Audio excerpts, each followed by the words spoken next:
41 tahun, wajar kalau tidak direnovasi logis.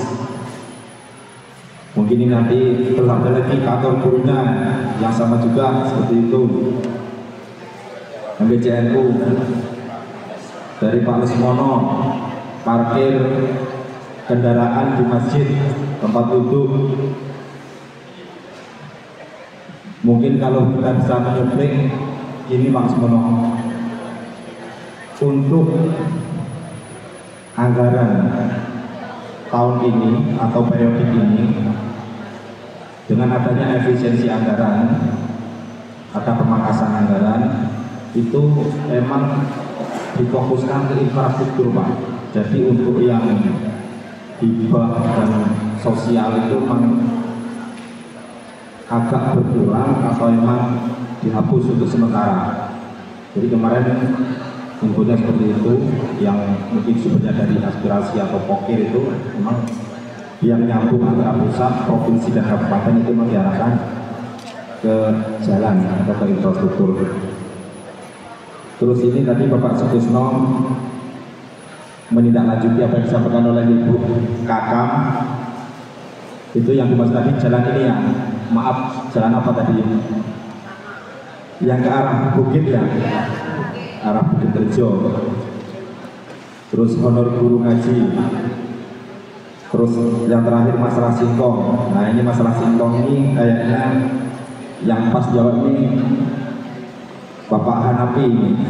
Beliau memang ada di situ dan pelaku juga. Mungkin kepada beliau untuk menanggapinya. Assalamualaikum warahmatullahi wabarakatuh. Saya cuma menanggapi yang masalah singkong ya Pak.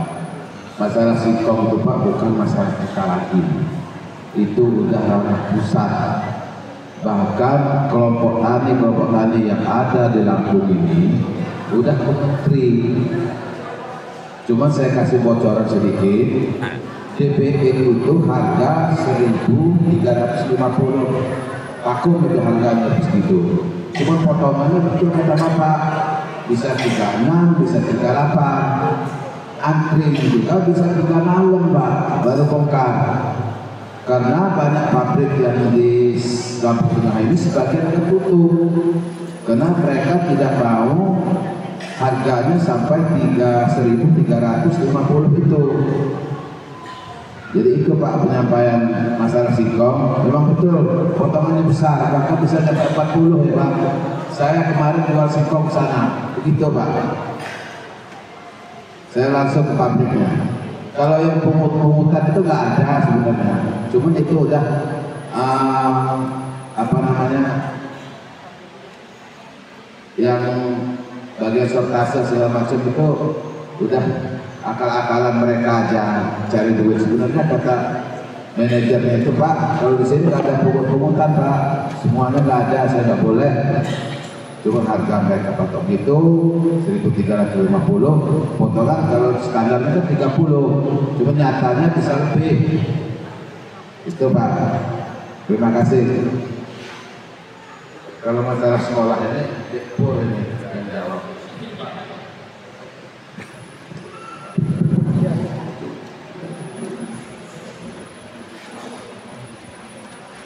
Baik, bismillahirrahmanirrahim. Assalamualaikum warahmatullahi wabarakatuh. Om Swastiastu, selalu nama budaya, salam sejahtera, Nabi pun. Yang saya hormati kepada rekan-rekan Bapak Ibu anggota DPRD Komisi 4 yang hadir. Yang saya hormati kepada aparatur kampung semuanya yang hadir dalam acara ini beserta perangkatnya. Yang saya hormati kepada Bapak Ibu semua, pertama-tama saya sampaikan bahwasanya saya di Komisi 4 itu membidangi pendidikan dan kesehatan. Di sini karena ada aspirasi yang disampaikan tentang pendidikan, jadi akan saya jawab bahwasanya untuk Padang Ratu ini ada 2 sekolahan yang akan dibangun. Tentunya tidak perlu saya sebutkan. Terus untuk SD Negeri 1 Karangtanjung Bu, itu sebenarnya pembangunan apa rehat? Rehat, 2 lokal, 3 lokal. Oh iya. Kira-kira muridnya berapa? 268. Iya, 260. Oh iya, jadi gini, dalam pembangunan sekolahan, pendidikan itu emang ada anggarannya, tapi tidak sebesar pembangunan infrastruktur jalan. Karena tahun ini itu terfokus untuk di jalan banyakkan. Kalau tahun kemarin 2024 emang untuk kesehatan dan pendidikan. Tapi kalau tahun ini untuk jalan. Nah terus, kenapa skala prioritas tentang pembangunan sekolahan? Karena sekarang ini melihat muridnya. Kalau emang itu dibangun dan akan ditempati, mungkin bisa diajukan dalam arti gitu. Tapi ada sekolahan yang minta dibangun, tapi muridnya sedikit. Jadi ya mungkin akan kita tinggalkan. Karena sekarang ini kita harus pakai skala prioritas dalam pembangunan sekolahan, karena anggarannya juga tidak sebanyak jalan. Itu akan kita bangun itu kalau itu akan benar-benar dipakai dan muridnya sesuai. Gitu. Kita karena itu muridnya tentunya. Mungkin nanti bisa diajukan kepada saya sebagai Komisi 4 untuk di sekolahan ini, karena saya nanti bisa komunikasi dengan dinas pendidikan seperti itu. Mungkin nanti kalau tahun ini nggak bisa masuk, mungkin di tahun depan, insya Allah seperti itu. Kalau untuk masalah BPJS, karena misalnya kesehatan, BPJS itu sebenarnya kemarin banyak, tapi Kabupaten Lampung Tengah ini pemerintahnya cuma hanya sebatas administrasinya saja, sedangkan semua dipegang sama pengurus BPJS gitu. Jadi kabupaten pemerintah tidak bisa, tapi hanya bisa mengajukan dan administrasinya saja. Situ udah banyak. Terus ya nanti coba bisa komunikasi sama dinas kesehatan dan Pak Camat, kepada kita, kepada dewan-dewan, termasuk Pak Ratu, Mbak Binti dan semuanya yang di sini, semoga bisa dibawa untuk pengajuan BPJS tersebut. Tapi kalau dari mandiri ke gratis, nah itu murah itu. Nah terus untuk gedung NWTNU, coba nanti ini kan geraknya dana hibah atau apapun, nanti dibuat aja proposal gitu. Seperti halnya masjid itu sebenarnya kalau itu dana hibah Pak. Jadi nanti dibahkan bentuk dana, nanti silahkan dibangun untuk apa? Untuk ada parkiran, terus untuk ibaratnya tempat wudhu itu dari dana hibah. Yang penting dibuatkan proposalnya, supaya kita bisa bawa untuk ke eksekutif, kita ajukan. Karena untuk hibah diserah itu. Nah kalau masalah HP Pak, itu sebenarnya HP itu ranahnya kebijakan sekolahan ya, itu kepala sekolah dan guru. Kalau kita suruh bikin aturan dan undang-undang perdani, ya ini mungkin panjang. Tinggal nanti kebijakan aturan yang ada di lingkungan sekolah tersebut. Dan untuk takmir masjid ya, takmir masjid ini sama dengan marbot.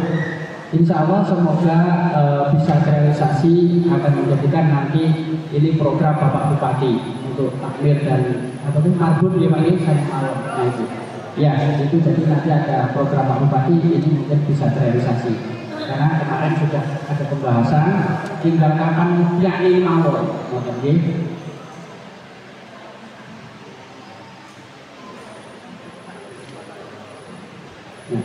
Sampun ini, sampun ini.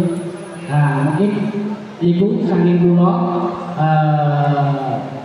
yang saya harapkan gini, Bapak Ibu semua, bahwasanya Kabupaten Lampung Tengah ini kan kemarin defisit untuk pendapatan daerah yang PAD-nya tidak memenuhi target, sangat jauh.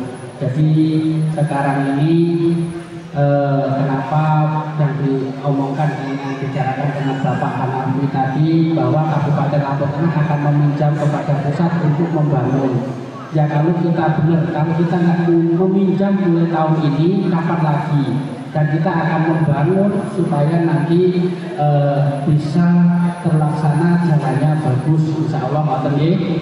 Tapi ya mungkin tidak semuanya, Pak. Nek kabeh niku kula ini hampir setahun, wira-wiri dari barat ke timur bolak-balik urung ketemu Eko ajaib Aladin, Pak. Karena kita selak sedina rampung nggih. Jadi ini mawon. Jadi kita berusaha apapun membawa aspirasi dan kita lewat juga memikirkan. Contohnya kalau lewat Riku juga itu juga waduh jalannya tadi karena luas Kabupaten Lampung Tengah ini 6 kali lipatnya kota Metro. Nah begitu karena kita 28 kecamatan 311 desa, jadi sangat jauh sangat luas. Beda dengan Kringsewu hanya 9 kecamatan, di sini 28. Jadi mungkin ini kabupaten terluas seluruh provinsi Lampung, maka dari itu harus ekstra dan kita sudah lagi menggodok supaya mendapatkan pendapatan asli daerah untuk meningkatkan dalam arti PAD ataupun APBD Kabupaten Lampung Tengah. Karena nopo karena kita cuma ngandung pajak mawon tahunan sekolah desa itu paling 50 sampai 70 juta nyampe kacamat satu desa ini. Sekarang berapa? 51 tahun loh. Pendapatannya cuma pajak itu ya? Iya, pajak masyarakat itu kan? Iya, untuk gaji apalagi kamu juga loh. Kan butuh suntikan dari pusat juga tuh? Iya, dari DD juga ada pusat juga sama. Nggak cukup Pak, kalau mengandalkan dari pajak panjenengan sedoyo. Kita harus berpikir gimana caranya kita mendapatkan pajak-pajak dari luar, contohnya dari industri. Karena saya sendiri memberi pencerahan panjenengan sedoyo supaya memahami. Di Indonesia ini yang dibutuhkan pajak itu yang besar dari Freeport pertambangan Papua itu sangat besar triliunan, dan migas dan tentang Pertamina, nikel dan sebagainya. Dan termasuk bisa yang ke luar negeri itu pajaknya besar. Bukan dodolan itu, bukan kok pajak, bukan cukup. Bangun di Indonesia ini, dibayar PNS, pegawai negeri, honorer dan sebagainya bukan cukup. Karena Lampung Tengah itu sangat besar bayarnya. Nah, seperti itulah kita berpikir bersama-sama supaya kita ini bisa mendapatkan rumah hingga Kabupaten Lampung Tengah. Kabupaten ini mendapatkan PAD yang besar supaya sampai sakit bangun mensejahterakan rakyatnya. Tapi defisit pengurangan bukan mencapai target diisi kan belum bukan banyak. Nah itu seperti itulah contoh kita di Kabupaten Lampung Tengah. Tapi semoga dengan kita bersama-sama berpikir untuk gimana caranya membawa Kabupaten Lampung Tengah ini bisa meningkatkan PAD. Semoga tahun ini bisa meningkat lebih banyak dari tahun kemarin. Karena ini lagi digodok sama Bapeda dan Dispenda Kabupaten Lampung Tengah bersama-sama untuk mencari solusi supaya mendapatkan pajak yang lebih besar tahun ini. Mungkin itu dari saya. Kok pilih wonten pikiran perayaan Prodojo, kula nyuwun atine pangapurane. Kula akhiri, Allahumma billahi wa bihi. Wassalamualaikum warahmatullahi wabarakatuh.